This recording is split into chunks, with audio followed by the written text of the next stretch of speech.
Yeah. Hello. Hello. Hello, hello, hello.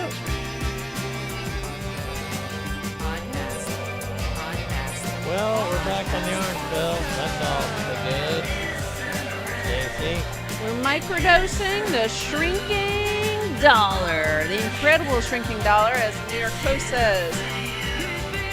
Yeah, it's an incredible New York Post headline. The incredible shrinking dollar. So the inflation genie's out of the bottle. People are talking about it. We've been talking about it for a while. All the money printing would eventually lead to inflation. Even Peter Schiff's been talking about this for a while. And eventually now it's happening. People are noticing used car prices skyrocketing, groceries, energy moving higher, and people are asking very tough questions. Right. And before we go more into this incredible shrinking dollar, that's the inflation up by 5.4%. That's even from official data. This is the Fed's own data reporting 5.4%. So Lord knows what it actually is. 2-3 times worse than that. This is the worst numbers in 13 years. I do want to say I have a margarita here. You know, our first from Margaritaville of Austin, Texas, where the actual Bitcoin bartender, Jen, bought me this bottle of tequila, Cascawan. I think it's pronounced, maybe. Wow, that's nice. And I made a margarita out of it, and I'm going to taste it. Oh, let's check it out. This is the tasting video now. Jen. Wow, that's the good one, huh? Oh, yeah. That stuff is good. I also want to say, while we were in Austin for the Fuck Elon tour in Austin, Texas on July 8th, that Paco bought me this. Oh, wow. And I want to say, well, he bought us this. And I'm going to say, I'm going to start to call her Tequila.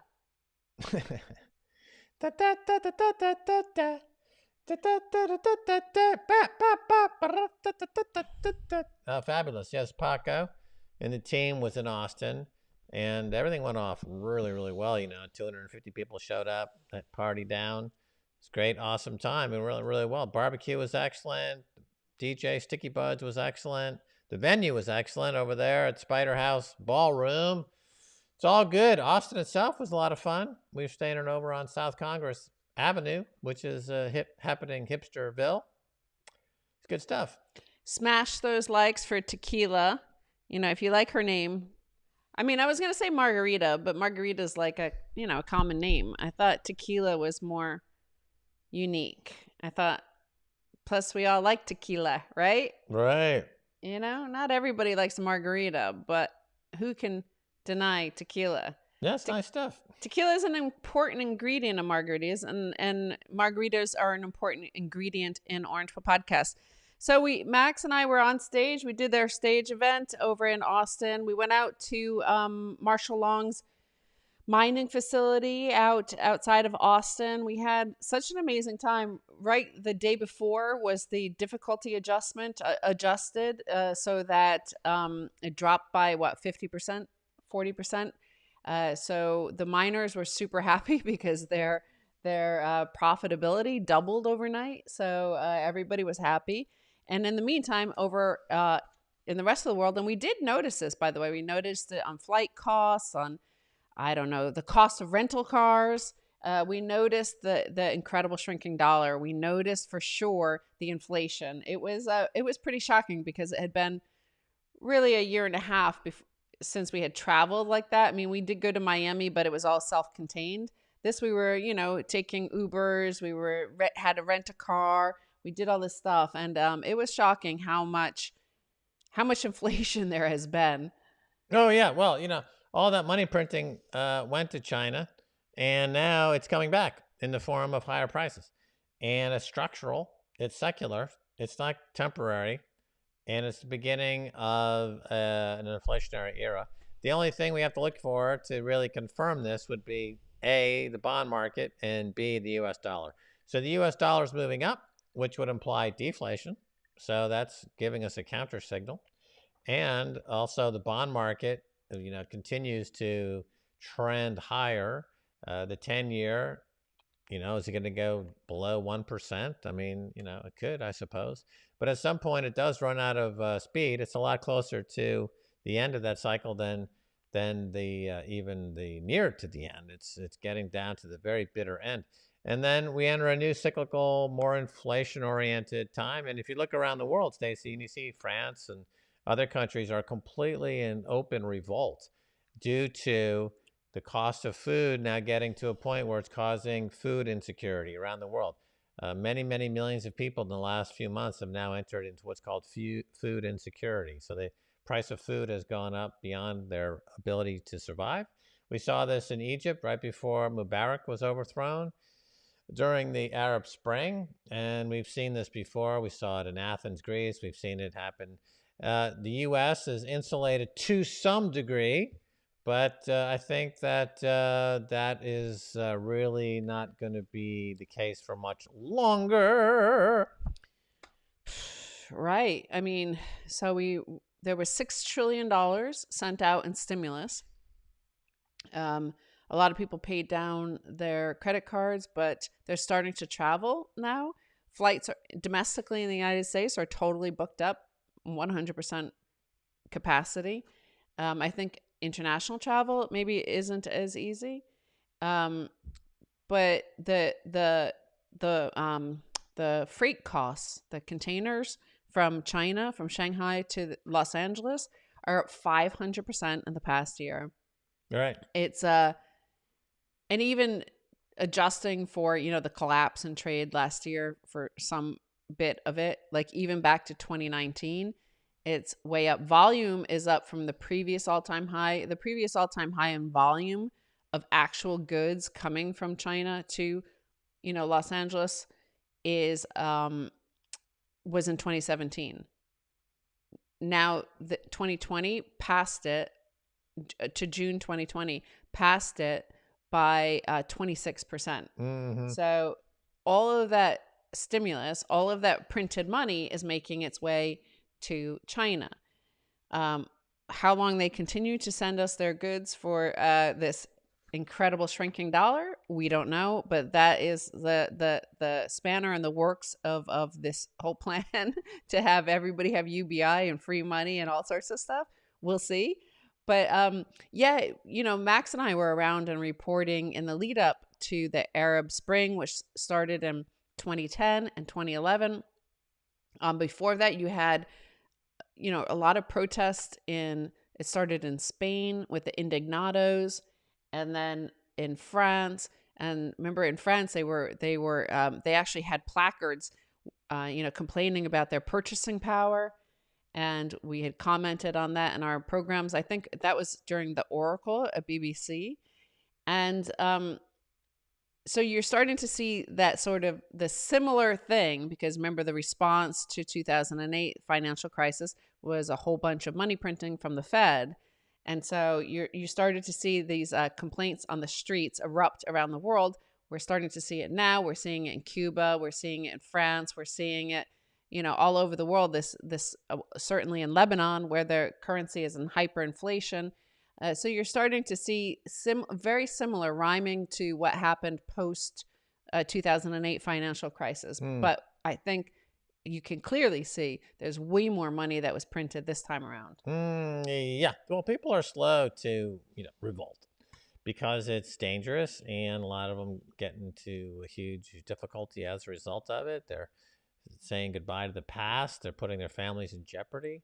But if you keep pushing people to the brink, eventually they're going to revolt. And so that's where we're at now. The policymakers have known now for 20 years that all of the central bank policies like quantitative easing and everything related to that is a huge drain on the economy and a huge wealth transfer from the 98% to the top 1/10 of 1%. And it's very, very obvious.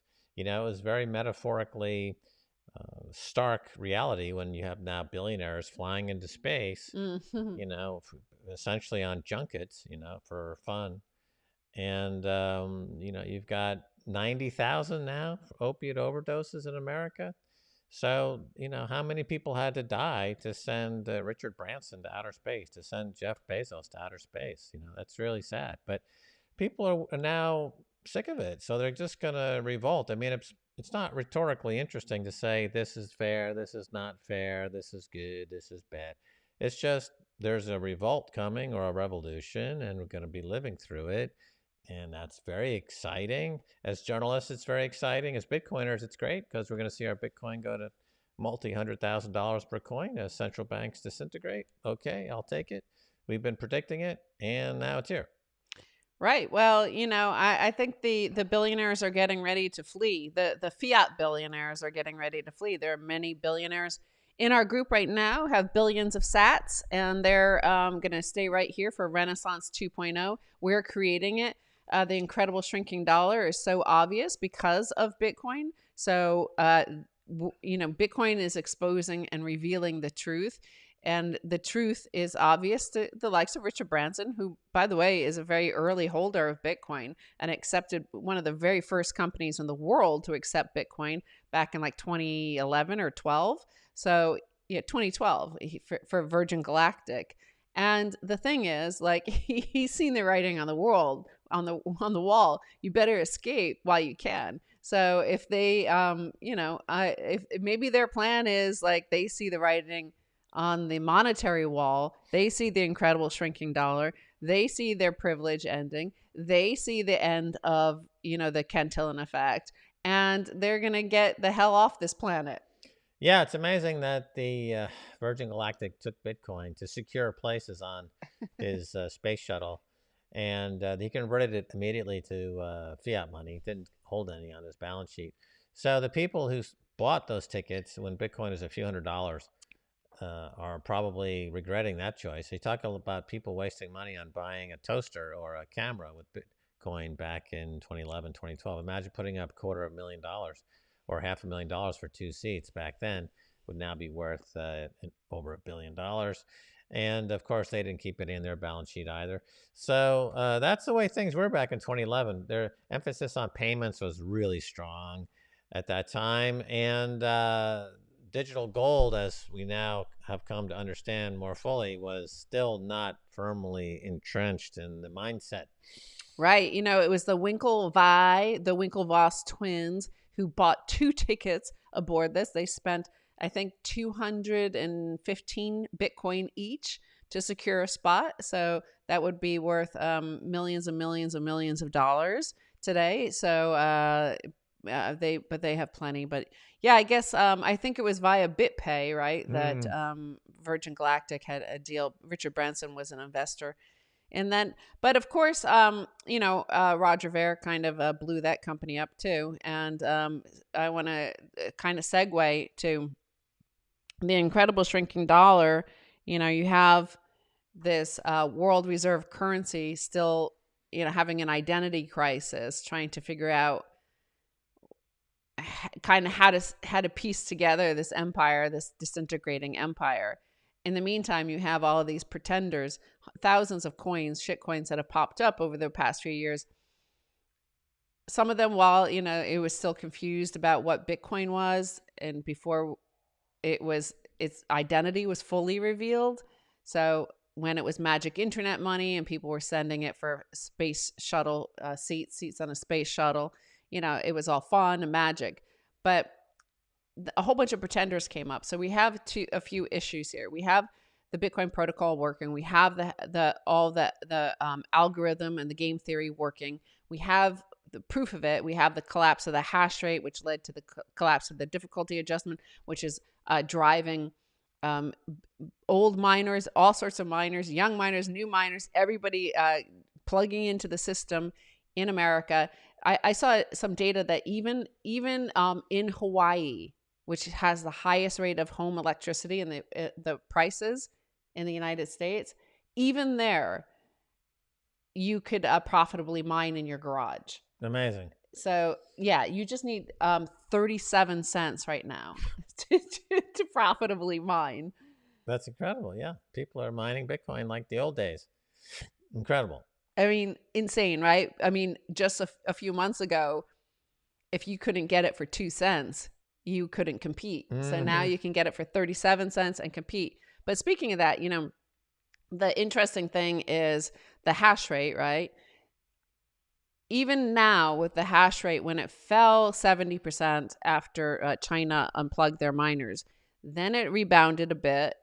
But even at this lower depressed rate, Bitcoin Satoshi Vision BSV is still at like half of 1% of the hash rate of Bitcoin.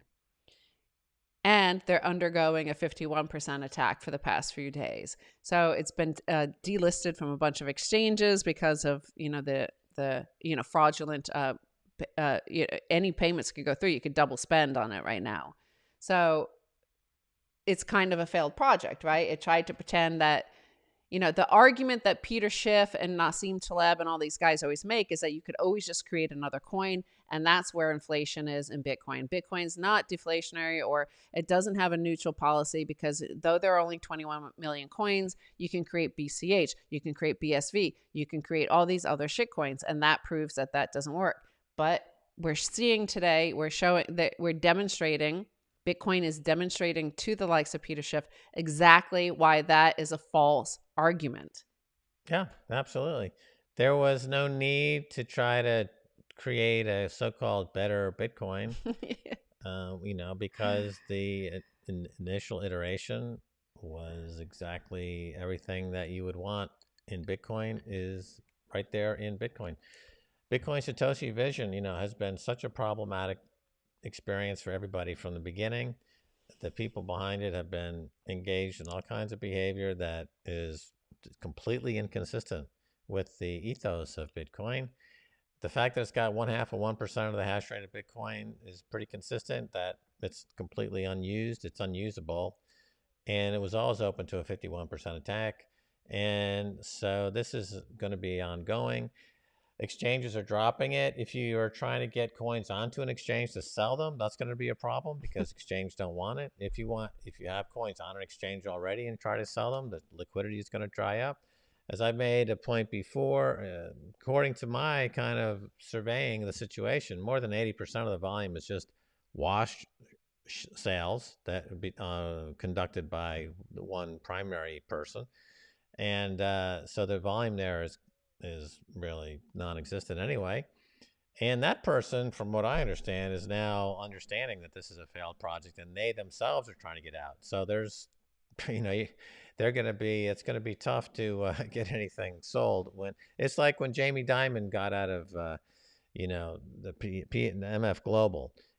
He decided, hey, I'm Jamie Dimon, I want to get my money out first, and he did, and then everyone else got nothing.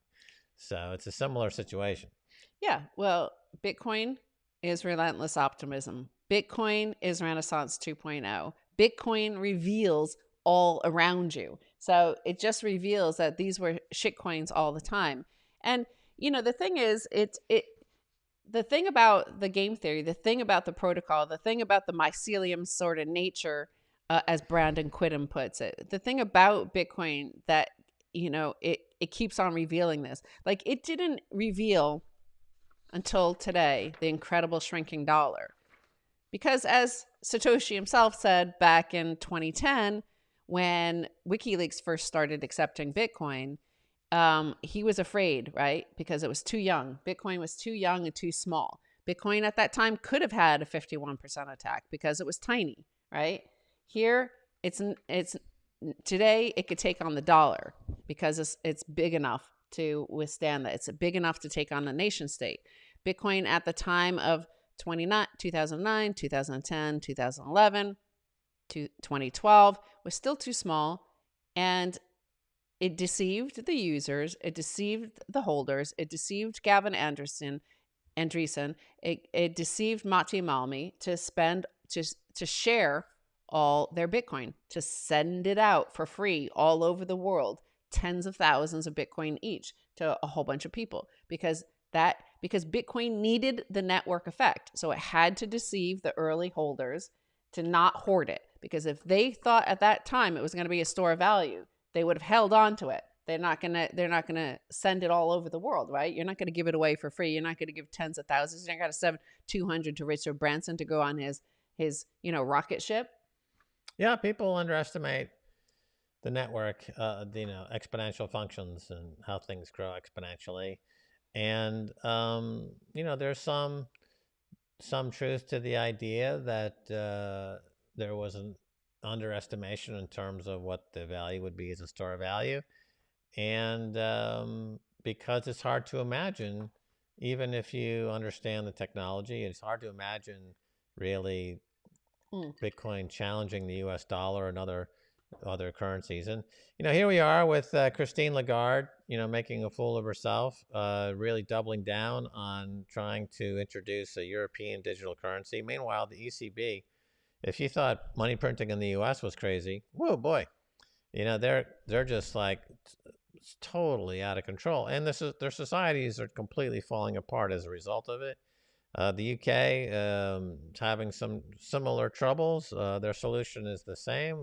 Let's print some more money, which is a big problem. But the Bitcoin, I think the point you're making there is that the incredible shrinking dollar, it's not as obvious in a world of all fiat money because there's nothing to compare it to, right? So if you're looking at the horizon, unless you have a point of reference, it's hard to figure out distance, right? You need points of reference. So starting in 1971, there was all fiat money and there was no hard money, there was no point of reference, and they all were inflating simultaneously. Mm. And inflation was ebbing higher. They had a 2% target and they were trying to make it 2%, and we need 2%.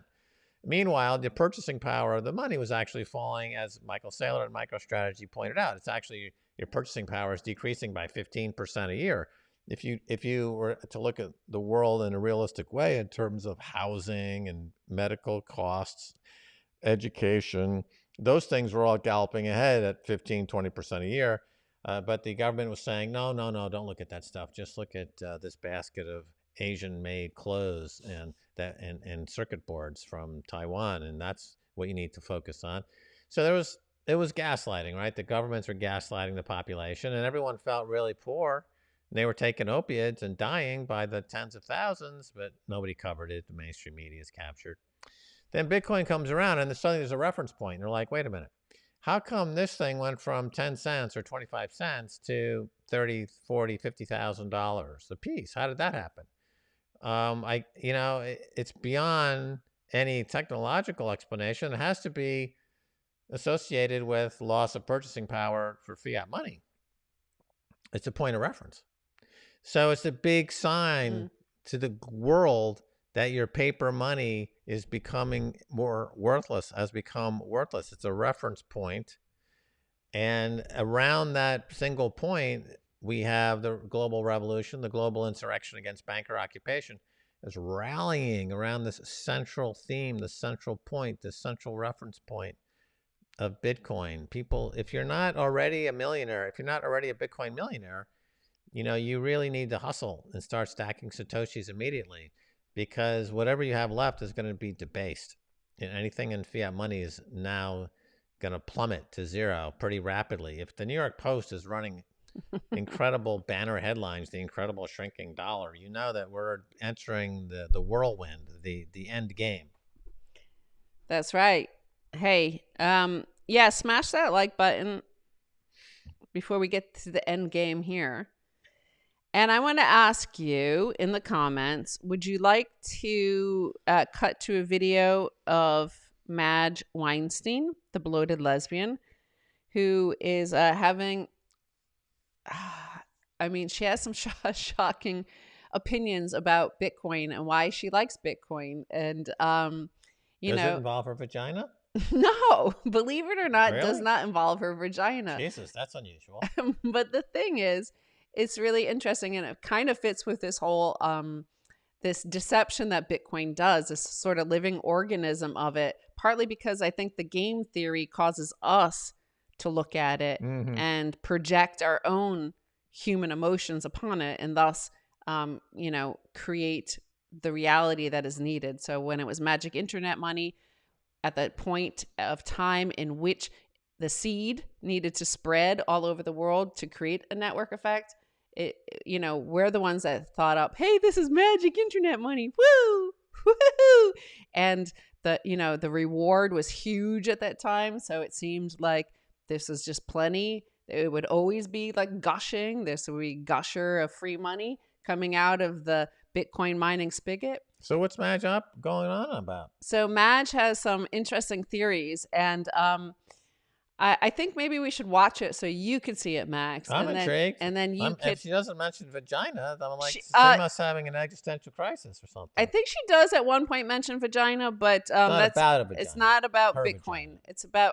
It is about her vagina, but I may have cut that because she sent me 9 minutes and I had to get it down to 5 minutes. So I had to cut some of the stuff out. But nevertheless, it's interesting to fit in with this identity of all these coins that think they're Bitcoin, all these coins that think they could be better than Bitcoin, all these the central banks having an identity crisis now because of Bitcoin. And let's just cut to it, okay? Because you can judge for yourself here. Hopefully I've done this right. Okay. Clankety clank. This is us. Oh, hi, Max and Stacy. Look, it's me, Madge Weinstein of Yeast Radio, at Bloated Lesbian on this Twitter sheet. I'm not verified because I believe verification is just something else that makes you sort of self-cancel and censor yourself, because when you have the blue check, then you're afraid to get the blue check taken away, which means you got to adhere to the Twitter standards and thus and so, and gas pipeline, whatever it is. Listen to me, Max and Stacy, I have missed you, but I have a good excuse. I've been transitioning. Now, I know what you're thinking. Madge, you still have your tits, right? How can you be transitioning? And what exactly are you transitioning to? You're already a lesbian. Well, lesbianism has become passé. And unfortunately, no longer does being a lesbian help you become, a senator, a governor, a president. And I was thinking that I should run for electoral office. So I'm going to become a man. Not because men do better, but because trans people are where it's at when it comes to upseating governors. That's right. I'm going to run for governor. No, I'm not going to run against Caitlyn Jenner. I'm going to run against Governor Pritzker of the great state of Illinois, wherein I live. You know why? Because he's obese. And as an obese person, he's not qualified to be the governor. Because obese people, were the most likely people to get serious COVID and die. And that's just a bad example for the great state of Illinois, home of Lake Michigan and deep dish delicious pizza. So I'm going to hold off on the top surgery, but I'm going to keep my pronouns as she, her, because I just think they sound better. Than he. He is horrible. I'm in that on Twitter, but anyway, that's not the point of any of this. The real reason I want to talk to you, your show is about Bitcoin, and I generally shy away from that topic because what does a simple former lesbian such as myself have to offer the extremely well informed orange pill audience that I could possibly add to? And I realized what it is. Okay. And I've never understood this about myself. I always wonder, I'm a socialist. I believe in, free healthcare. Let's call it what it is: free healthcare, free education, free child care for aborted fetuses. I believe in all that. So I'm a socialist, but I like Bitcoin. And I have a friend, and he says, Madge, you're like a socialist, but you're also a libertarian. And I was thinking, how do I make sense of all this? Because am I just experiencing cognitive dissonance? Am I being intellectually dishonest with myself? And then I realized what it is that I do like about Bitcoin, Max and Stacy. Because I feel like really Bitcoiners are truly socialist without even knowing it. Or maybe you do know it. I don't know. But the thing is, to me, the idea of Bitcoin is wonderful because let's look at the way a lot of Bitcoiners live. Now, I know there's some Bitcoiners that live extravagant lifestyles with their Lambos and their fancy stuff, but I think that's more in the meme world. The Bitcoiners I know live pretty simple lives because they want to put all their money in Bitcoin. And that basically, so this is why it's socialist. So if everybody or most, let's say most people, 90% or more, put their money into Bitcoin, except for what they consider their needs, which is, living expenses, housing, maybe they like to travel, whatever it is that they need, without being extravagant, right? If that's what the typical Bitcoiner does, and then they're just putting all of their disposable income into this gigantic pot, and they only pull out what they need. That's socialism. To each according to his thus and so, and to each according, whatever that shit. That's what Bitcoin is. So we're all just sharing, so if we're all putting our money in and I need an expensive surgery, then I pull out, $50,000 and it's sort of there in the giant pot. So it's kind of like a gigantic insurance pool, really. It's like a gigantic insurance pool, but it's for everything. So it's a life pool. And in that way, I think it's socialism. But of course, it's voluntary. And of course, and sure, there's going to be people that take advantage of it, just like people take advantage of social nets, right? So you might have somebody that's finding loopholes, or you might have a company that's finding loopholes in the tax system, God forbid. Well, likewise with Bitcoin, you might have somebody who really wants a private jet, so they sell their Bitcoin for a private jet. Okay, let them do that. But most people are still going to live, by their means, for what they really need, and they're going to live generally, only pulling money out for their, modest lifestyle, because that's how most Bitcoiners live. It's great, and that's socialism. And when I realized that actually my political ideology does match with Bitcoin, and I don't have to buy into the idea that Bitcoiners are conservative and libertarian, because that's not my truth, Max and Stacy. My truth is I'm a socialist who is a Bitcoin fan, investor, and it jives with me.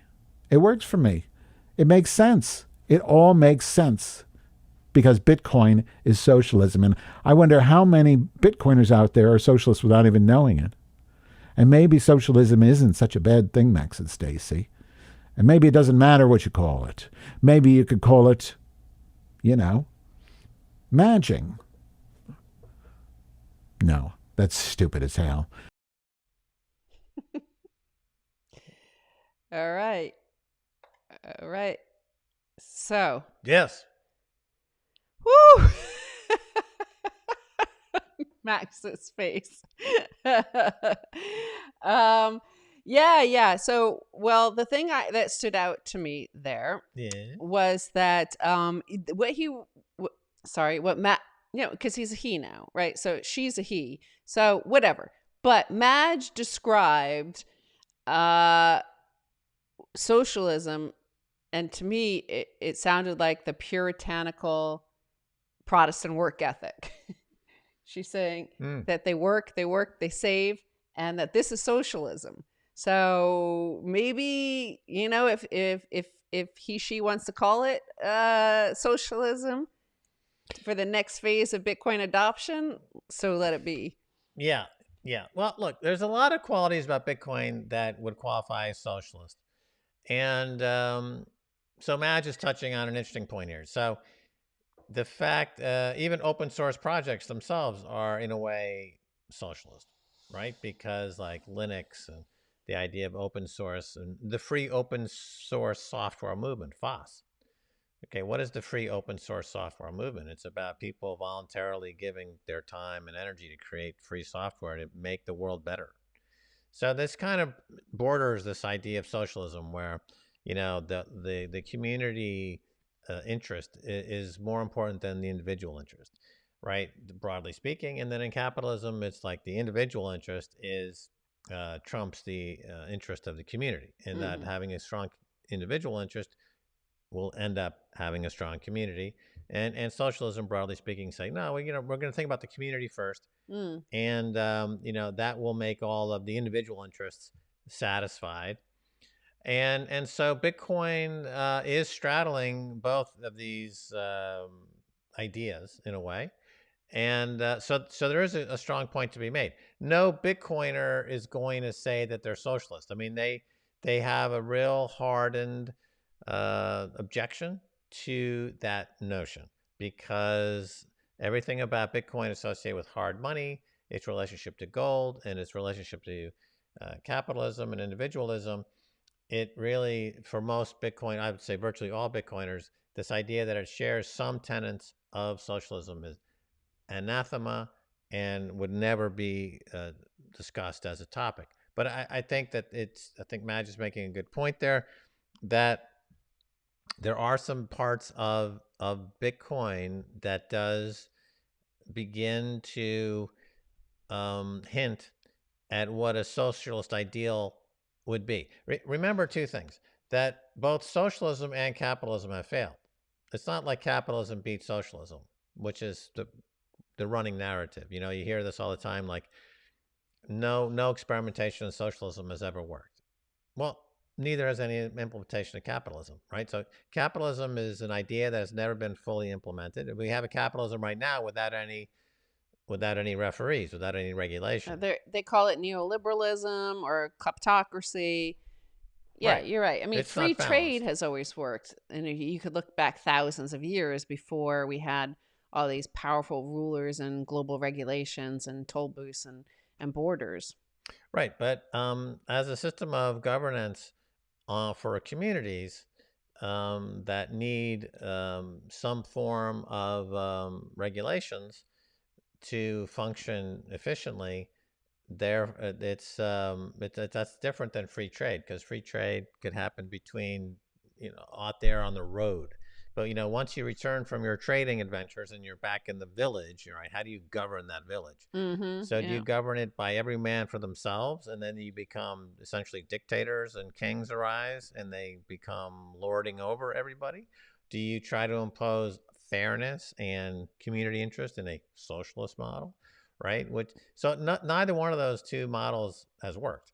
In the U.S., we clearly have an oligarchy problem. That's the product of having a capitalist system that is not, quote, self-regulating, as Wall Street likes to claim. It's self-regulating. And you have people like Nancy Pelosi and others in Washington that are clearly gaming the system and bleeding Wall Street for unearned gains, as she's been proven now. She's been trading these options on inside information, which is legal in For them, Washington for yeah. them. So this is clearly not working. So capitalism hasn't worked. Neither is socialism. So therefore, Bitcoin kind of drives a line down the middle where it kind of takes elements from both of these and other forms of religion, other forms of political thought, other forms of technological utopianism and dystopianism and altruism and free market competition. And it kind of pulls in various elements to create essentially what happens. This is the big breakthrough with Bitcoin, is what happens for the first time in human history when you have a autonomous hard money outside of any state control. Mm-hmm. So that's the first time this has ever happened in history. And so humans that have been around, the modern humans have been around for, I think, 200,000 years. So in 200,000 years of modern humans, okay, we've never had this situation before. So it's causing, like, okay, Madge is an interesting example of somebody who's gender fluid. I think that's a fair statement. She's a woman, she's a man, she's a man, she's a woman. Okay, she's completely gender fluid, and she's politically fluid. I mean, she's very agile in her thoughts, and Mm. she's very adaptive. And after looking at Bitcoin, because she was also at the Prague conference in 2011, so it was Yes, Max, Stacy, and Madge Weinstein was true. also at the first Bitcoin conference in 2011 in Prague, right? Because we were all working together True. at that time in Paris. So she was there soaking up the Bitcoin ideology right all the way back in 2011. Remember, Rick Falkvinia was there, and he was quite a comical character, and we were making fun of him, and all these things were happening around that. Whereas Rick eventually got booted out of the community because his character was not commensurate with the ethos of Bitcoin. Madge has kind of been on like a slow burn for 10, 11 years, where it's like, I'm thinking about this. So she's coming up with ideas now where it's, I'd say, informed by the core characteristics of the protocol when you, for the first time in 200,000 years, create a separation of a state authority or a central authority and what you're using as money or a medium of exchange. And so this is very exciting. I'm very excited by what Madge is saying. And I'm definitely, if I could vote for her, I would, but Hmm. I don't live in that state, so I won't have the opportunity to. Unless Madge came up with a platform to bring in better pizza from New York to Chicago and get rid of that deep dish quiche, that would otherwise we're not going to go there. They have a pizza problem. in Chicago. That's for sure. That's for sure. There's a problem with the pizza. It's a shitcoin of pizza. They were deeply envious of New York pizza and New Jersey pizza, and they decided they were going to try to create a shitcoin of pizzas. It came out like quiche, tomato quiche, in a deep dish quiche. I mean, it's It's like horrid. what, because Chicago was settled by like Northern Europeans, right? Instead of the Italians, right? Yeah, I don't care what the fuck happened. The end result is crap. What I hear from people who live in Chicago is that it's actually the place to get fried chicken. There's a great fried chicken, according to Jack Mahler's, who's a Chicago native. Mm-hmm. He's got a fried chicken shop that he likes. Just don't. He also agrees that the pizza there is horrible. So there's some honest, and he's a solid Bitcoiner. So that makes sense, doesn't it? He can't fool himself by this shit pizza coin that is the deep dish nightmare known as deep dish Chicago pizza style. All right, smash that like button, please. Hit that like button. And Madge is an interesting case because she, I it wasn't really certain whether or not Madge had determined what pronouns she was going to use. He's that on Twitter. So that we could call her that. So Madge is interesting because though obviously far more left wing than most toxic Bitcoiners, she herself is very, very, she's not a hater. Even though she plays a hater, she's not a hater. She really is open to everybody and doesn't hate anybody. Like, this is a big problem, I believe, in the United States with so many people hating each other just for their certain opinions or lifestyle choices. And she's not a hater, so she's open to all this stuff and exploring it. But in terms of the socialism, I do believe, as you say, that Bitcoin is an amazing human invention of the hardest money ever that delivers individual sovereignty. So in a way, it is a worker's paradise, because a person who is not an entrepreneur, not coming up with new ideas or building things, but working for a salary, they're actually, for the first time in history, able to get a fair salary. Right. They're able to get paid in hard money for the first time ever. And that money that they're being paid in is guaranteed to increase purchasing power due to the algorithmic certainty of the protocol. And can't be confiscated. Can't be confiscated. So, yeah, it is kind of a worker's paradise in that sense. If you just want to be, let's say you have a lifestyle that is, you want to make macrame vests for rock stars all day. Or for tequila. You sell, a few of these every month. And, you could be out there as a lawyer or as a stockbroker or as a surgeon. You have the talent and the brains for it, but, you just love macrame and you want to make macrame, and that's all you want to do. So why shouldn't you be free to just knit your macrame vests? Okay, so that's fine. You live modestly and you've got a lot of yarn and string and beads, and you do your macrame and you sell your macrame and you're being paid in Bitcoin. And you do that for 10 years and your Bitcoin is worth 5, 10, $15 million and you can retire. Just like somebody who's out there as a lawyer working 27 hours a day who makes $40 million and, okay, after 10 years, they're going to retire too. But to do what? To do when you're retired, there's basically everyone's equal in retirement. There's golf and then there's going to the doctor. That's it. Those are your two activities. So it doesn't matter really at that point what your net worth is, because nobody gets out of here alive. It's just a question of, how do I spend my last 10 or 15 years? You got golf, you got going to the doctor, and that's about it. So there's not much more to do. I mean, obviously, if you're Bezos or this other English guy, you're going to be like, oh, I want to fly to space with a multi-billion-dollar toy to prove that I can still get it up. Okay, fine, whatever. But at the end of the day, he still has to go to the doctor and spend hours of his life doing absolutely nothing because you're at the end. So what's the point of, pretending? that it's anything else than that. If you want to be free to do very little in terms of the um, highest echelon white collar drudgery of banking and lawyering, you figure, fuck that. That's just, it's complete waste. You can choose not to because your Bitcoin is going to go up. No matter what those lawyers and bankers do, your Bitcoin's still going to go up in value. They can't inflate the value away. I mean, the thing about the bankers and the lawyers is that their salary is constantly going up exponentially to account for the inflation they're creating, and fuck everybody else. But if everyone's being paid in Bitcoin, they cannot fuck you out of your money. It's unfuckable money. So you might as well just do what you want to do and feel like doing and love doing. You don't need to be dragged into the shit race, the rat race, the lawyer and banker race if you don't want to, because at the end of the day, we're all going to be the same anyway. We're all going to be, at the same hospice at the same time, right? It's not going to change. So you might as well do what you want to do before might as well. Why? Why not? Yeah. And again, continuing with this idea of Bitcoin offering a worker's paradise is you see in Europe where they definitely hate freedom and hate the people. The bureaucrats do, the unelected sort of bureaucrats controlling everything. Well, MEPs are pushing for cryptocurrencies generated via sustainable technology.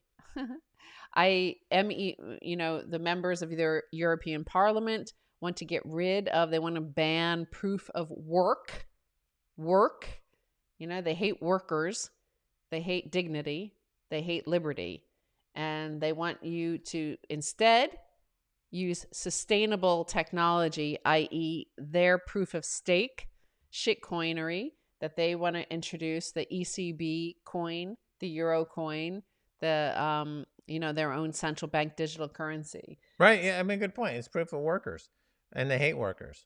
Workers are being completely disenfranchised for the last 40 or 50 years, and organized labor is shot to hell. The left has been destroyed, and proof of work is now being equated with workers. And we know that the neoliberals and the neocons and the Washington Consensus and those folks hate workers. They hate the idea of anyone having any kind of agency outside of their supranational organizations like Davos, etc.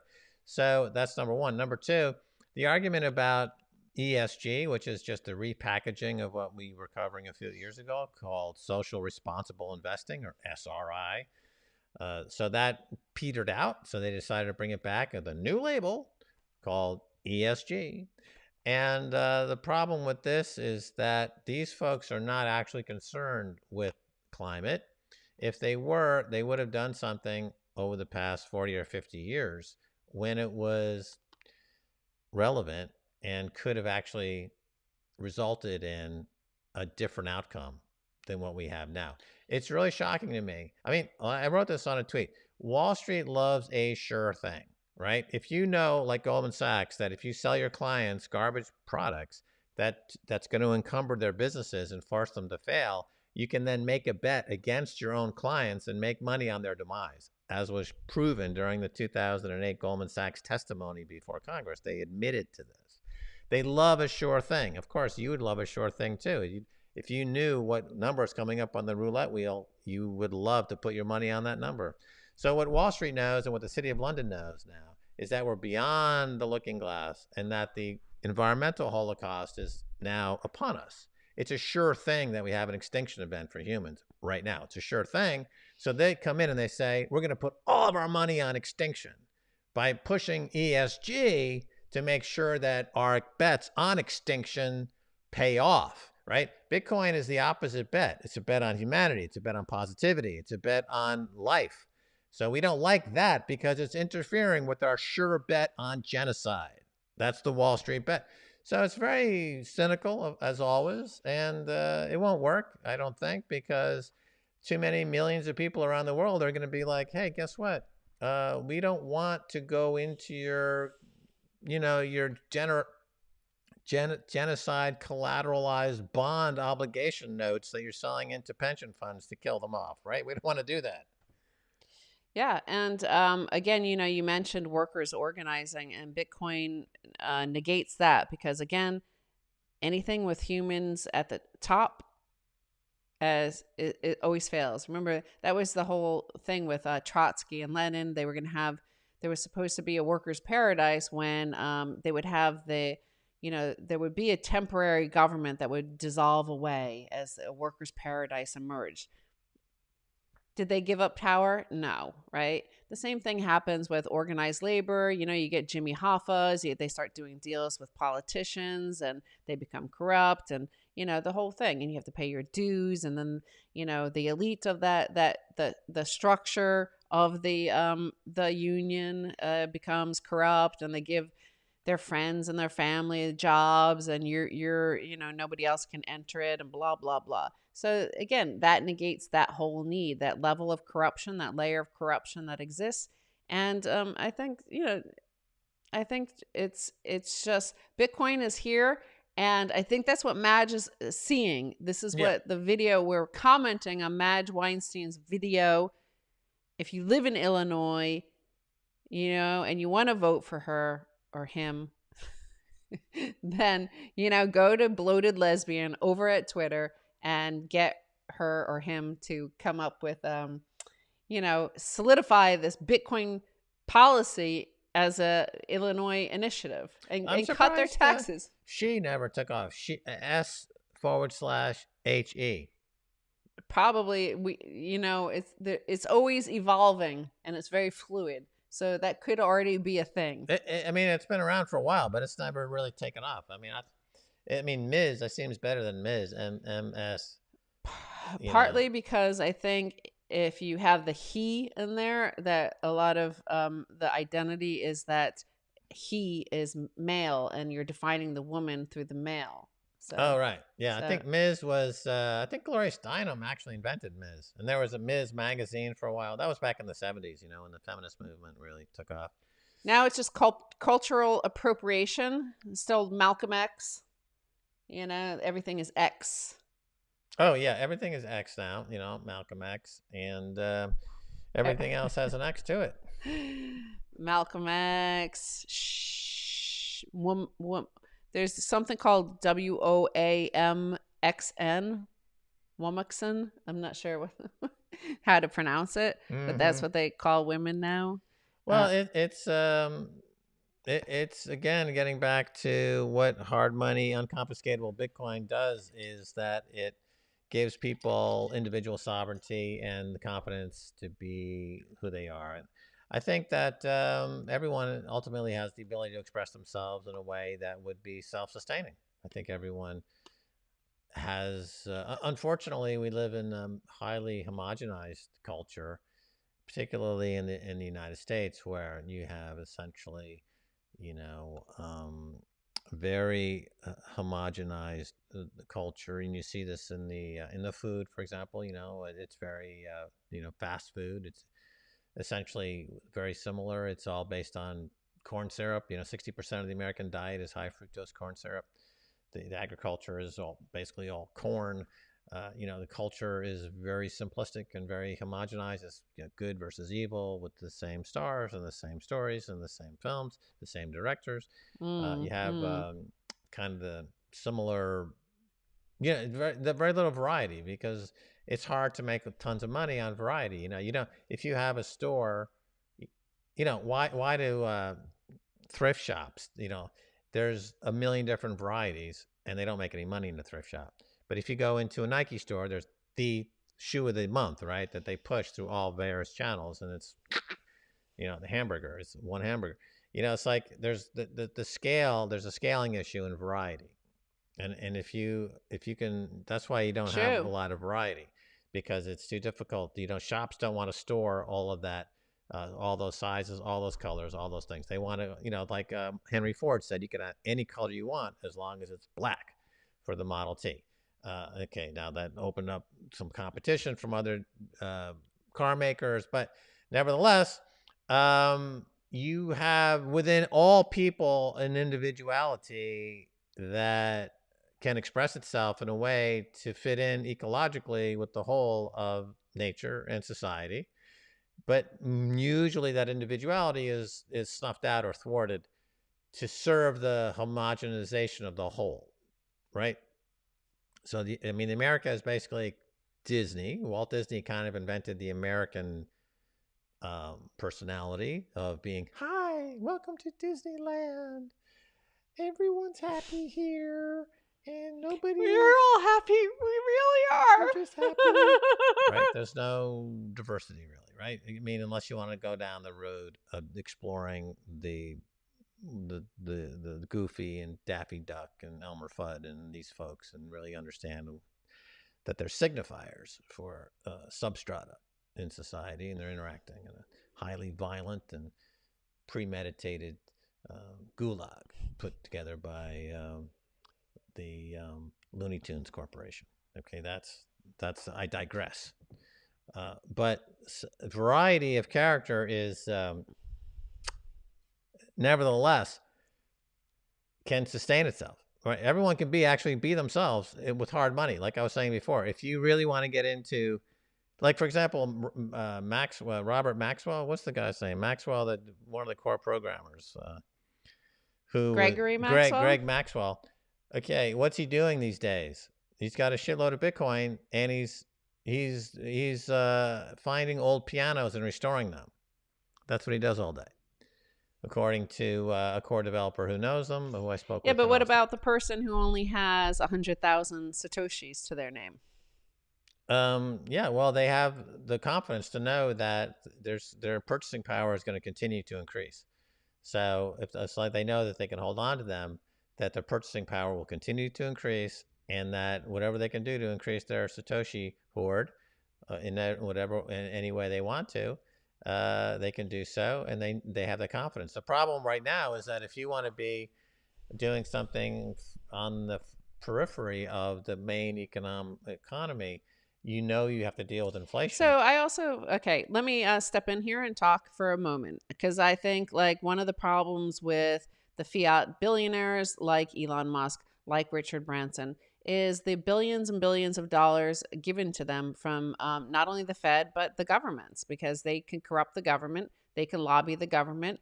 Any president, if Joe Biden gets a call from Richard Branson, even though Richard Branson's not American, he's going to take the call. If you Joe Bag of Donuts out there try to call the president, they're going to fucking send the Homeland Security around to your house and treat you as a lunatic, right? So he gets the money. He gets the free spaceport built for him by the U.S. taxpayer. You, the ordinary Joe Bag of Donuts schlub, maybe you got actually some sort of stimulus check this year, and hurrah, right? You feel happy with your several $1,000s. But the fiat billionaires, they're some people are saying, well, we should applaud all these billionaires trying to go out to outer space. It's innovation, it's entrepreneurship, it's their money. They could do what they want with it. But there is a sense of injustice underlying this fiat global system of cantillionaires who got rich from the money printing, who got rich from their close association with presidents and politicians. Remember Barack Obama going out to Richard Branson's private island, and they're jet skiing together and all that sort of stuff. You can't do that with Barack Obama, okay? You're not going to do it because you stink, you're smelly, you have no money to give him. So, however, in the Bitcoin world, all money is honest. It's honest money. You got it fair and square. That you can't. Satoshi's not going to hand it to you. There's no central bank to print it for you. You got it fair and square, whether it's your 100 Satoshis or your 100,000 Satoshi, 100,000 Bitcoin. So yeah, and your purchasing power is always going to go up. It's always going to go up. Certain. But if Michael Saylor wants to build his own rocket ship and go to Mars, let him do it. He earned that money fair and square. He bought it fair and square. He got into the market. He didn't even do any sort of special deal. He just bought it on an exchange. So he's just he went there, didn't get a discount, didn't plead for a discount, didn't do any of that stuff, went and bought the money and earned the money. And so I think in a way that's what we're trying to say is look, Richard Branson, if you recall, was on his knees begging for a bailout. for Virgin Health, for Virgin Trains. Yes. Right. So that's not even possible in the Bitcoin world. Exactly. So that's the difference between these things. It's like, like, that notion of you didn't do that. You didn't build that. Remember Obama said that, Mm-hmm. um, is like, yes, I did. Like in the Bitcoin world, is like, we built this together, right? Right. Well, when you remove the ability to game the system, like a Branson Yes. does, or Jeff Bezos does, Yes. their priorities also change because Bitcoin changes you. You don't change Bitcoin. So I would imagine that there would have a different project in mind. Their project might be, I'm gonna plant 1 billion trees. I'm not going to fly to outer space. Okay. Anybody could do whatever they want with their Bitcoin. But I'm saying that Bitcoin changes people's thinking, right? So they're thinking in a different way. I mean, obviously, going to space on a rocket ship is highly phallic. It's obviously a penis thing, obviously, and that's what's been driving civilization. They must have micro penises, right? For the whole time. War is about projectiles. It's about guns. It's about it's all about this outdated kind of gender thing been going on.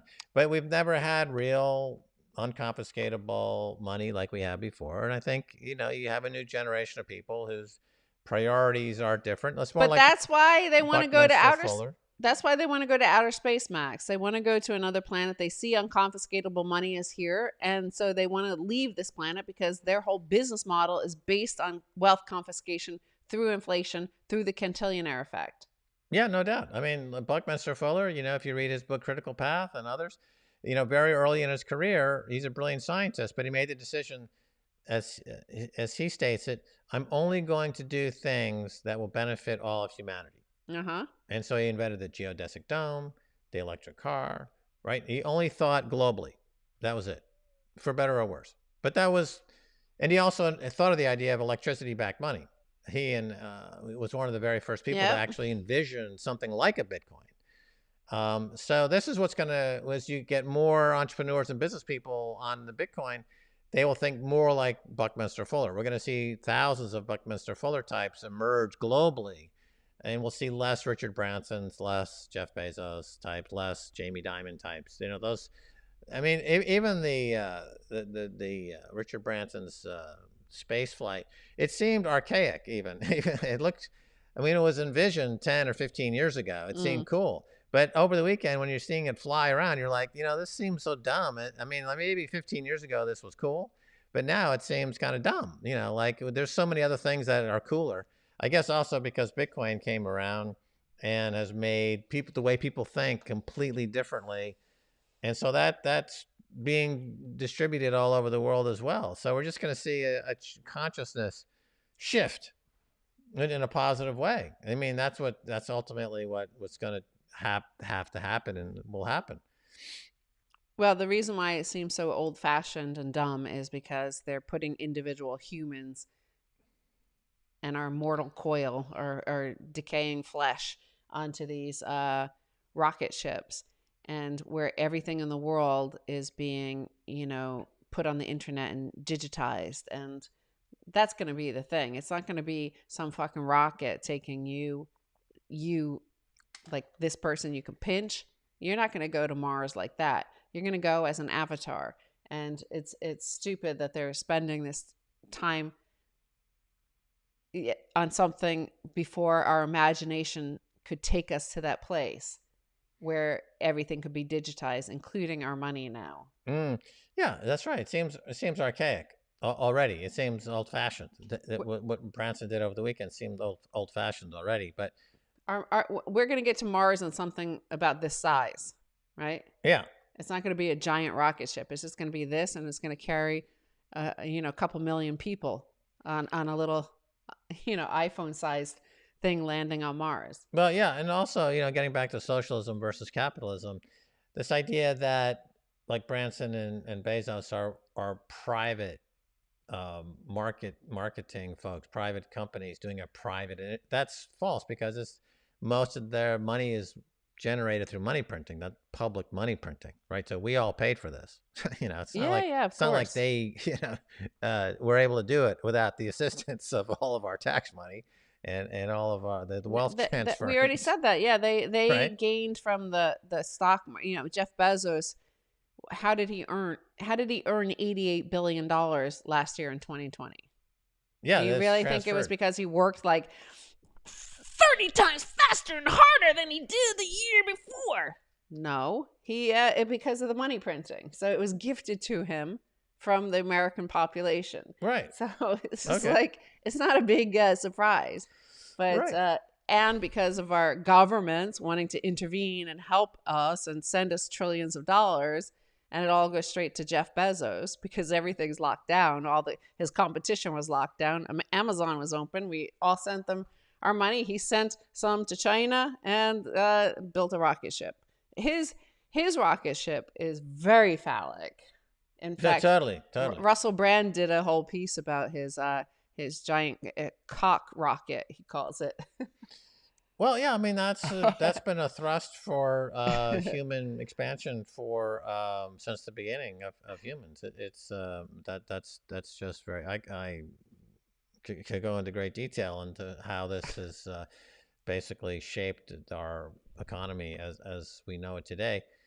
But I think because of the nature of fiat money and the nature of how coercion and violence has been at the heart of our identity as humans for thousands of years. But that's changing because you cannot coerce or violently procure Bitcoin from anybody because it's unconfiscatable. So there's going to be a lot of interesting changes. So that are really fast on the horizon. I think some of these projects are going to change. I mean, the projects, they do end up as a corollary generating some side effects, some side things, some benefits, some good things, whatever. And but I just think that the nature of entrepreneurialism is going to change. It's going to change away from I would say a penis dominated world to something that's more Madge Weinstein. Madge Weinstein is the prototypical Renaissance orange pillar. Who has not bound Well, by her penis, as it were. so however, Adam Smith, I think, was right that, markets should reflect nature, and, nature provides a lot of answers and solutions to all of our problems around us. The shape of the penis is a excellent shape. It delivers it is excellent at its function. The same with a vagina. The same with a bird's wings. Like the nature already provides like a lot of answers to other things. In terms of somebody asking in the questions in the chat room, the top chat right here, they asked, like, Stacy, why would we want to go to Mars as avatars? Because the thing is that look at what else is happening, what else they're developing, from the deep fakes to artificial limbs that look and feel entirely real for your, or the fact that you can, people who are paraplegic can control like their computer through their minds, things like that. Right. In 20, 30 years time, those are going to be even way more advanced, and you're going to be able to basically pop yourself into a skin on Mars and walk around as if it's you. You're going to tell you won't be able to notice any difference. It'll feel just like your Earth body. Yeah, I mean, also, to go back to my previous point about ESG, it's obviously a hoax by Wall Street because obviously sending rockets into outer space is not ESG.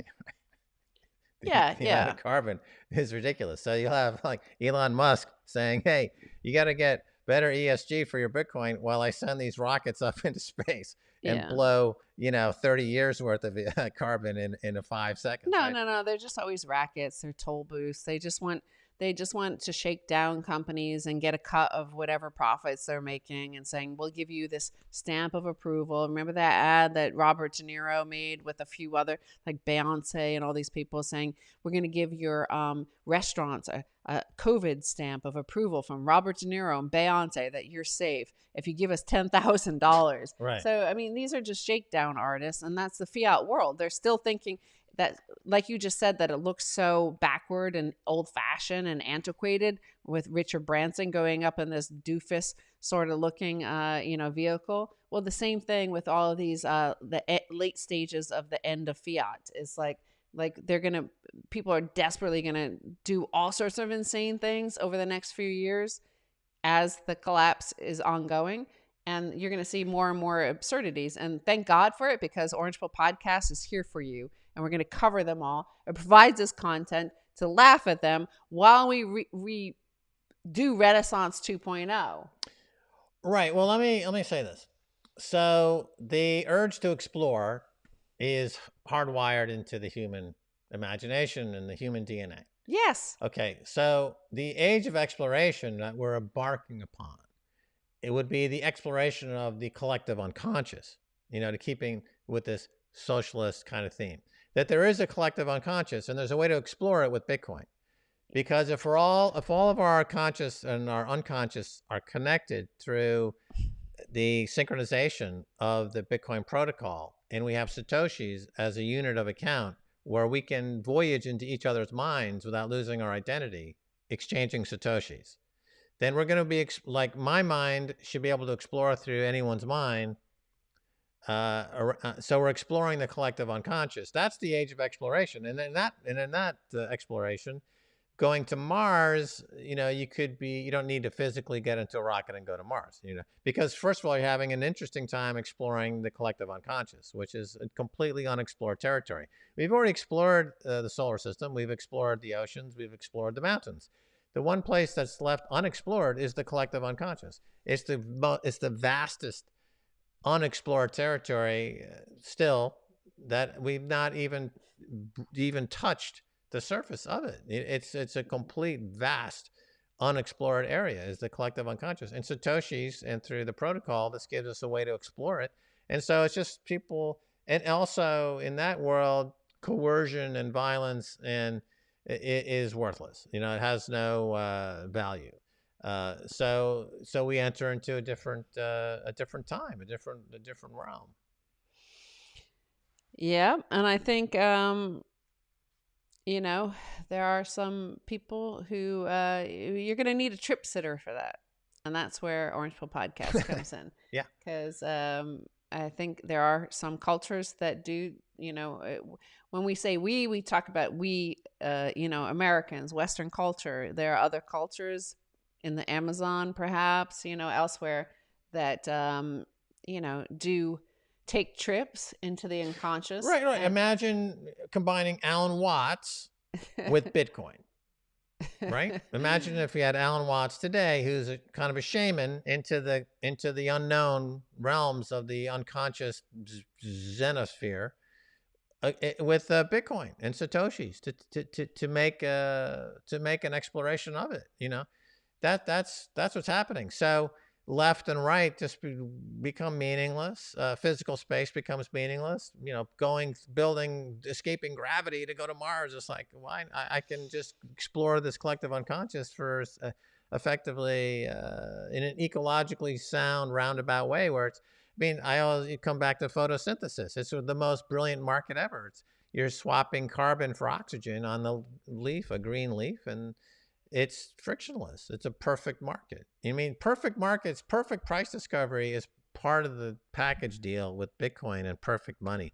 And perfect price discovery means you have no friction. It's frictionless. And when you remove friction completely in your unconscious mind, and you can go anywhere, traveling with your Satoshis, we've entered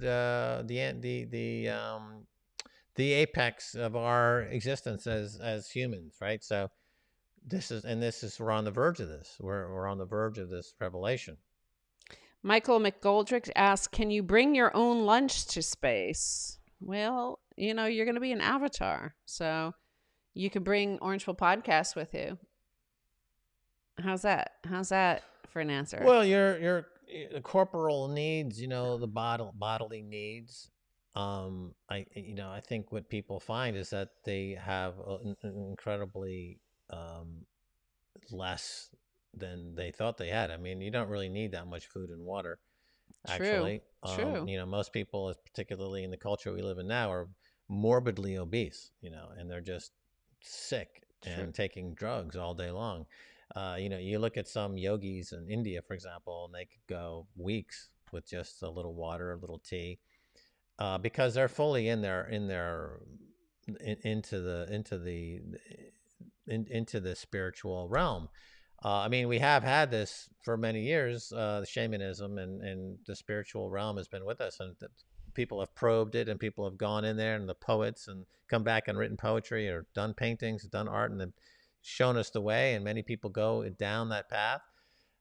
So our bodily needs are remarkably less than what we do now. I mean, part of the existential crisis that we're all facing now in the planet Earth is that we're overstimulating ourselves with food and visual stimulation, auditory stimulation. It's just too much stimulation. Our brains are not built to be flooded with this much stimulation. This is the same thing with fiat money, right? The economy is dying because it's overstimulated.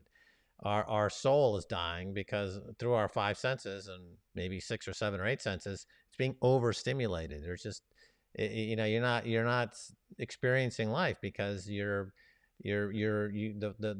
jackboot of overstimulation is on your throat, right? Because it's just too much. It's unnecessary. So those who are completely more in touch with a more natural setting report back and tell us that, hey, you know what? After I was in the woods for a couple of weeks, I just forgot about all that shit, and I found out I didn't need any of it, and I was completely at one with myself, and it was groovy. Yes, but food is so yummy. That's true, but obviously the fact is that people aren't eating food. Do you call like a Krispy Kreme donut food? Is it yummy or is it nourishing? Right? I mean, a Krispy Kreme donut is yummy, but it doesn't nourish you, and you end up eating more and getting overstimulated and becoming a diabetic and dying prematurely. Exactly. Okay, but a nutritious meal, which can be had, can keep you satisfied and surfing the collective unconscious for days on end. There's a big difference between having a real experience and a nutritious experience than having a fake, yummy experience. Everything doesn't have to be yummy. You don't have to be, you don't have to be stimulated 24 hours a day. You can actually step away. It's all fear. It's fear. It's just fear. People are lonely and afraid, and that's why you had a near 30% increase in overdose deaths last year in America. That's why you have extreme obesity here. It's just people, at least like when your mouth is filled with potato chips, like it's like a conversation, right? You hear a lot of crunching, and it's like somebody's talking to you. There's some sounds in your head instead of just your despair. Well, you're trying to fill that hole. Yeah. From not having any real experiences, and you're trying to fill it with the cheapest possible way possible, and that means high fructose corn syrup and salt, and starch, and in vegetable oils, and vegetable oil in a bag from Costco. Yeah. And you can dive into that bag and live in that bag for months on end, and you're still gonna not be any more filled. As a matter of fact, the hole gets bigger, deeper, wider, darker, and more lonely. The deeper you go down the potato chip bag. The deeper into the bag of potato chips you go, the bigger the black hole of soulless, nightmarish, dystopian, tomfoolery increases. Right. I'm going to read some comments. People are funny. You guys are funny. The thing is, like, Max doesn't get the joy of reading comments coming in because you can't really read it that far away. But No, I need we need some binoculars. oh my god, it's I'm just always laughing here, and just I get to hear Max out of my left ear and read you in my right eye. Fine. Sounds good. And it's pretty interesting. There are a few, not a bunch, but there's a few dorks. How about 3D printed ribeyes? That sounds pretty good. I was given this at the event, Taco Plug. Oh, that's good. It's very few. It's a collector's item, this particular item. And Max, they come up with these things like, that they, there is a sort of, ideas emerge around the same time. People are a culture, a community, or like look at all the Renaissance painters. They all painted Venus, right? So it who came up with the idea, or was there something else going on? So somebody says like you're spouting the ideas of Bob Proctor. I'm like, I'm pretty sure Max doesn't know who Bob Proctor is, because I don't know who Bob Proctor is. Is that the same as Robert Prechter? No, I don't think so. But so let's go to Bob Proctor. Where's my phone? Let's find out who Bob Proctor is. Who's Bob Proctor? How do you spell it? Bob, B-O-B. Bob as in Bob? Bob, B-O-B. Yeah. Proctor, P-R-O-C-T-O-R.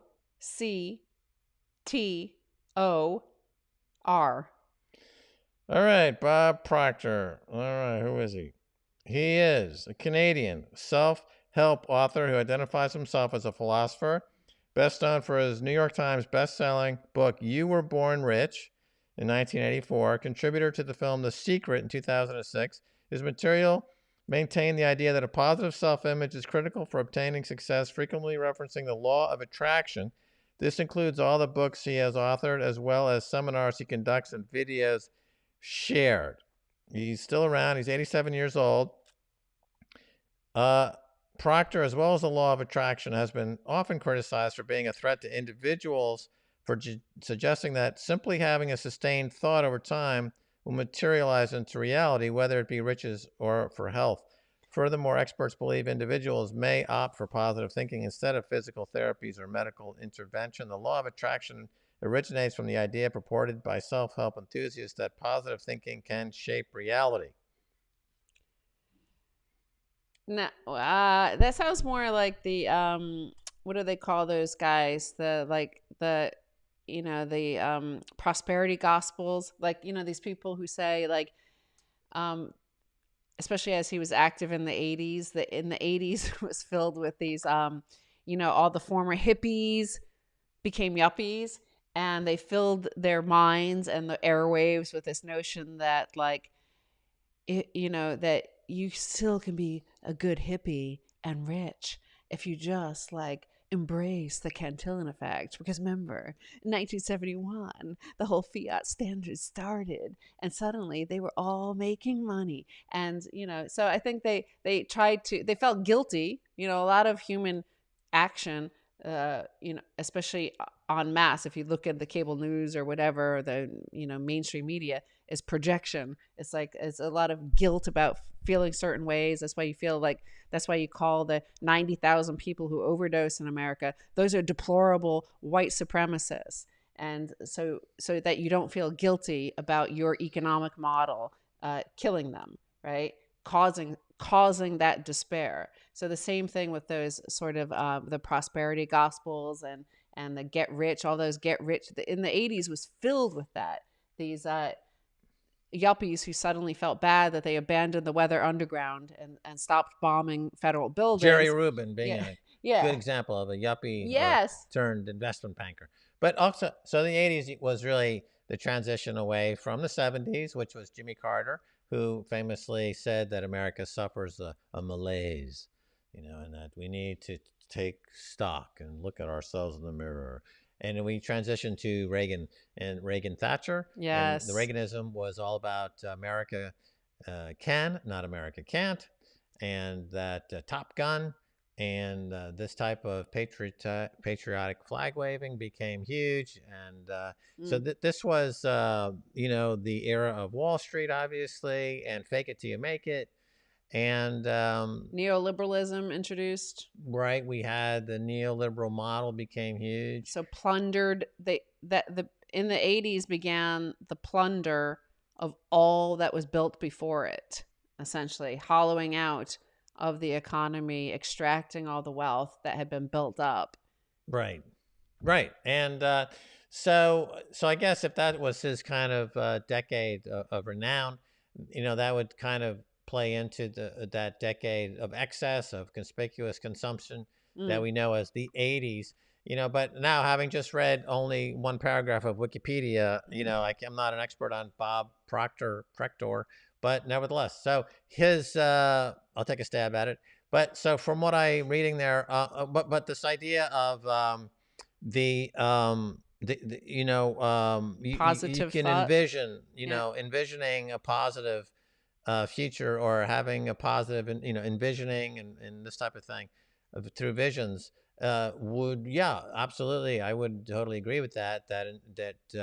You it all begins in your thoughts. Your thoughts, and nobody, your thoughts to yourself are actually should be pretty well guarded in terms of not allowing yourself to interfere with yourself, and having, you should not be your worst critic, really. I mean, you should be talking to yourself in a way that's constructive, right? I mean, not to be, you shouldn't be talking to yourself unrealistically, but it shouldn't be in a way that's destructive, for sure.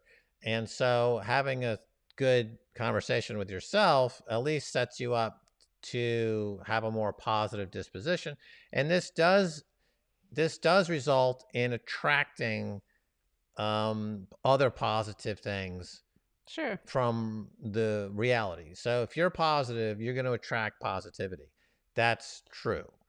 And if you're negative, you're going to attract negativity. That's also true.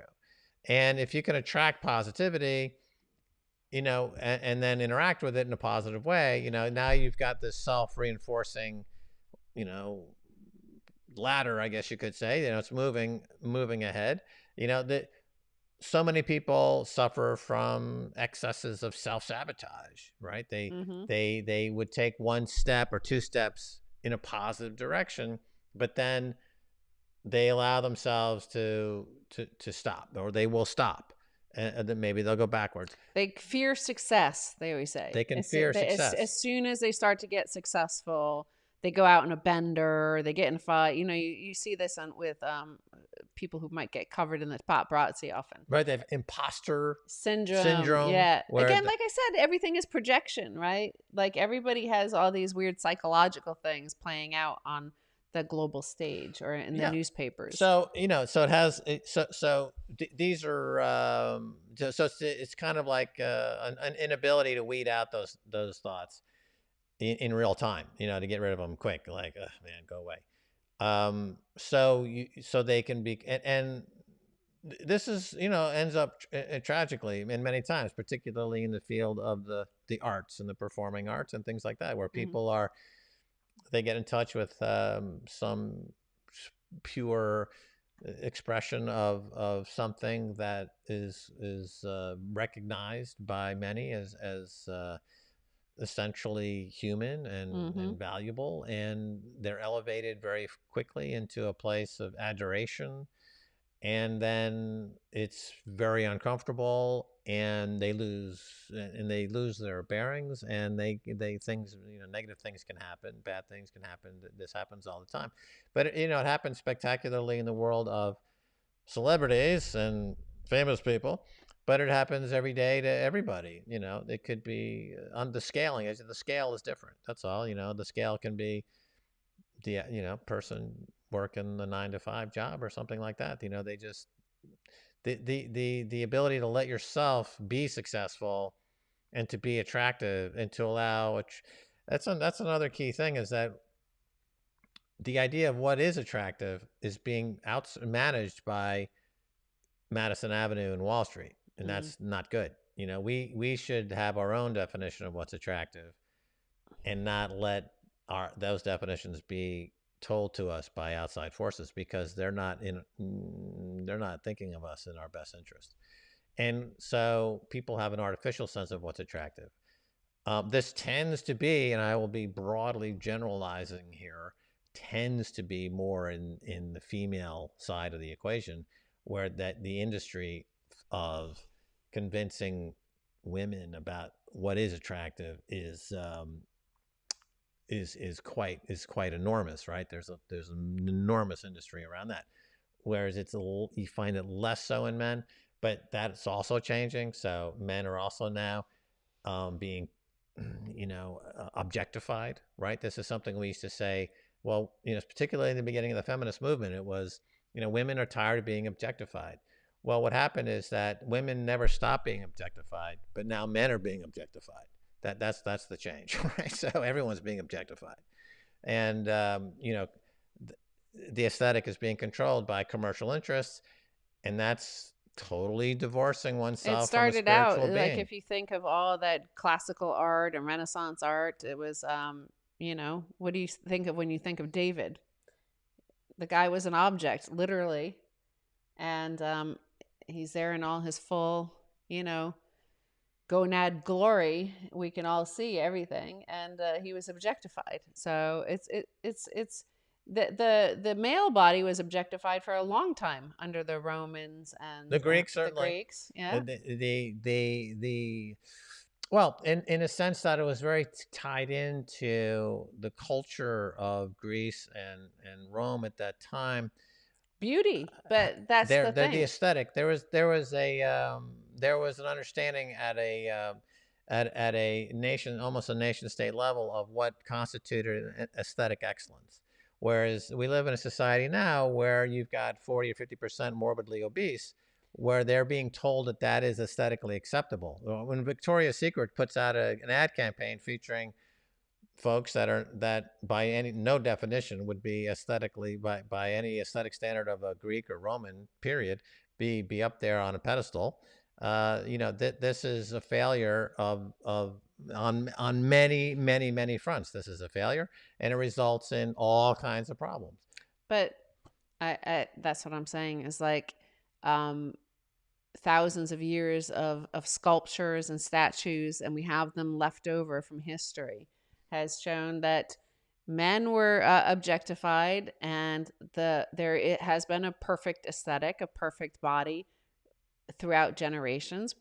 There have been women, however, have it hasn't always been just like, we've seen from sculptures from 5,000 years ago, what giant boobs, giant butts, giant, like, so there's been a range, a wider range for men, for women. Like, you've never seen giant fat men in sculptures like worshipped throughout at any point in history. But women, they're often pictured as very buxom or fat or overweight, or certainly as we would define. Right. Well, I'm just saying that within the previous century and a half, Yeah. particularly the 20th century, let's say mid-century America, Yeah. you have a cri de coeur coming from American women that they were tired of being objectified, and they felt that this needed to change. And again, getting back to that show that we like so much, The Deuce, there was that tension between the emergent porno industry Mm. and the radical feminist movement. And I remember growing up, the images that the radical feminists were putting forward of women being fed through a meat grinder Mm. and things like this. That Mm. this was um, a cry out toward what we know and call the feminist movement in terms of equal pay and this type of thing during that period in American history. And in my view, what we have now, 50, 60 years later, is the biggest change that I've seen is that we've got more objectification of men, right? So we've got now that seems to be the change that occurred, more so than equality of the sexes. They're equally objectified. I'll say that, right? Well, So that's where the equality is. it's just natural. It's just natural. I don't see any reason not to celebrate beauty, and not everybody is beautiful. My mother was stunningly beautiful. I wasn't ugly, but I wasn't like as beautiful as she was. But it's Yeah, just no, like, that's right when it comes from a humanist perspective. But when the notion of beauty is controlled by outside forces, like Madison Avenue, it becomes toxic. but that's in a fiat world. Is like Exactly. that. There's no such thing. Like there's a physical beauty, and you could look at a person, you could look at a woman or a man and say that that's a perfect human body, a perfect beautiful face.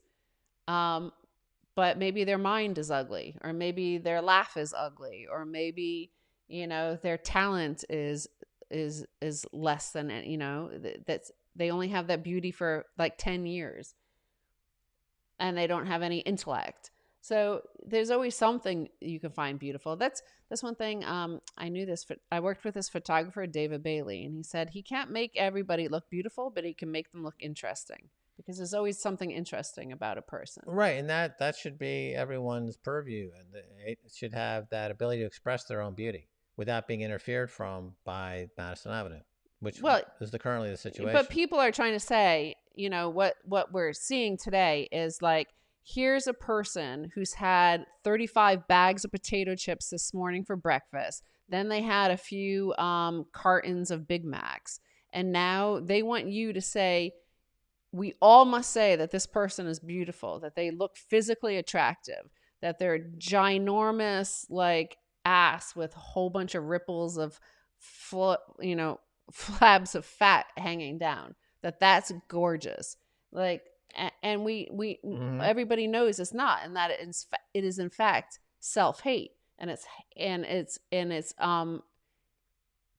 self-harm. So you're supposed, like, they're trying to enforce standards on everybody that nobody wants to abide by. That would not be abided by in the Bitcoin community, because that's not beautiful to indulge in that sort of grotesquerie. Right. Well, the grotesquerie by any individual person in terms of in a Bitcoin community would self-expression create a whole variety of types, and each one would have confidence in that they've got unconfiscatable wealth, and they would not feel any pressure or peer pressure from commercial interests to not be exactly who they are. And for every one of those people, there's somebody for them that they can get together and have a relationship, and that's fine. Yeah, that's great. There's loads of guys who love huge fat women. Like there's fetishes. People love like different things. So, but it's just when they try to force it on a standard, like, okay, you Gucci, or you whatever, big brand, you have to use these huge fat people. You can't use Giselle, because she's has a perfect body. So we can't use her because that's wrong in some way. Like, right. Why so is that wrong? They feel that their industrial needs spill over to imposing an aesthetic onto society that fulfills our commercial interests, like eat as many potato chips as we possibly can manufacture, versus the human experience of having an individual freedom of expression. And that's the conflict that we have now. And Bitcoin can solve this by demonetizing the oligopolies and the oligarchs, and by empowering and funding and monetizing individual expression in a way that creates enormous variety. And with variety, there's nothing richer than variety. Variety is almost the definition of richness. That's a rich, lush variety. So my feeling as a woman who has bought many, many items and many fashion items in my life, my feeling is why Madison Avenue used Giselle instead of using Lizzo, that woman who's overweight. She applauds it. She celebrates that. The reason why they use Giselle is they think, well, we want Stacy to buy this $1,000 dress. And she's going to look at Giselle and think, wow, I wish I looked like Giselle. Maybe if I buy that dress, I'll feel like Giselle, right? I'm not going to do that. I don't want to look like Lizzo. There's nothing that's going to inspire envy in me to want to look like her. So I'm going to say, she can have that.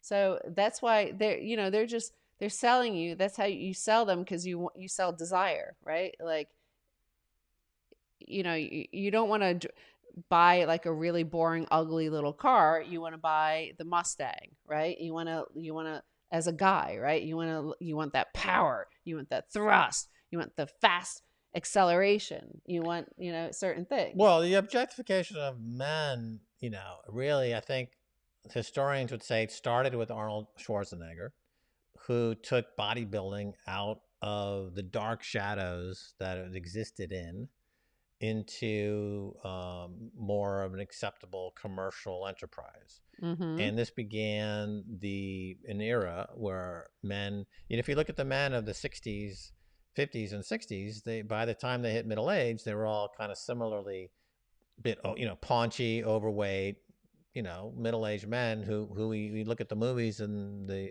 culture at that time, they're whereas today we have buff, ripped, weightlifting, 50, 60 years old. It was only before Arnold Schwarzenegger, weightlifting by men in this way and being ripped in this way was not, it was kind of like almost unacceptable.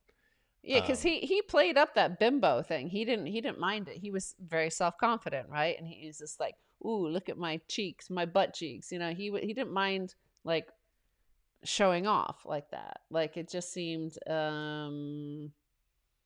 he was a character. He's a poor guy in Austria, yeah, who wanted to become internationally famous and it. rich. And one thing you could do every day was go to the gym and lift weights, and you could go to a bodybuilding competition that was global, Yeah. and you could get famous. And so that was all he had. That was like, he's a poor guy post World War II Austria, which is not a good place to be, as he recently discussed. His father and his father's generation, went through extraordinary post-war trials and tribulations, and so he needed to escape, and so he created this icon, this Arnold Schwarzenegger character, which inspired gyms opened up everywhere.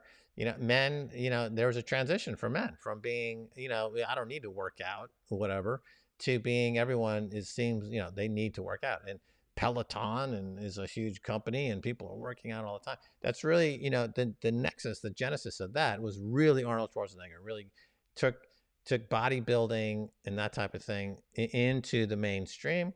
And so, men have a different relationship with their body, I would say, in this era than the ones, let's say, my father or my grandfather certainly would not have thought about in this way at all, because it would have seemed like a waste of time or whatever. Now it's a completely different. Right. We're going to follow up on that. Paraguay is introducing their Bitcoin legislation today. People are asking about that in the comments, but I think it takes a while. It's not like, with what El Salvador did is it came from the top down. It came from the president, and he obviously knew he didn't want to be thrown out of a plane. So he introduced it at like 10 p.m. and it passed by midnight. So you got to do that fast if you're going to be the first mover under just, a few hours flight from Miami. You want to make sure that, what's happened in Haiti and elsewhere in the region doesn't happen to you. So Paraguay is far enough away, though they've got whatever, but there's already been a first mover. So maybe it's not as dangerous to them. But we should wrap up. It's been a pretty long microdose, of course, as always. And in terms of Arnold Schwarzenegger, for all the young people out there who have not seen it, I recommend you go look up somewhere online. You'll find it. Pumping Iron. It's a great film. It's a really fascinating look at that culture that, Arnold Schwarzenegger and that whole pumping iron out in Venice Beach, California, before it's quite famous today, Venice Beach, with all the homeless situation after 50 years of inflation and money printing. And but back then it was a pretty wacky place. Yeah, it's a great documentary. Very, very interesting documentary. Well worth watching. Yeah. And you see the star that Arnold would become, flashes of it. Yeah. In the film, it's very interesting. And Lou Ferrigno, am I saying that Lou correctly? Ferrigno. You know, He was became famous. The Hulk, yeah. right? Him and Arnold had, they were the dueling guys. He came across, Arnold Schwarzenegger comes across as genuinely likable and just a nice guy. Like, where it's pretty vicious and bitchy, and the whole scene, the whole industry at that time, he was just like gracious and just like wasn't intimidated by anybody. I guess if he was number one, he didn't need to worry. The Austrian Oak. How many times did he win Mr. Universe? I think 7 times or something like that. And then he took a break and came back and won it again, which is incredible. But anyway, when are we doing this again? We are doing another microdose next Wednesday, same time, same place, but we'll be doing a full dose, which you can watch on Sunday.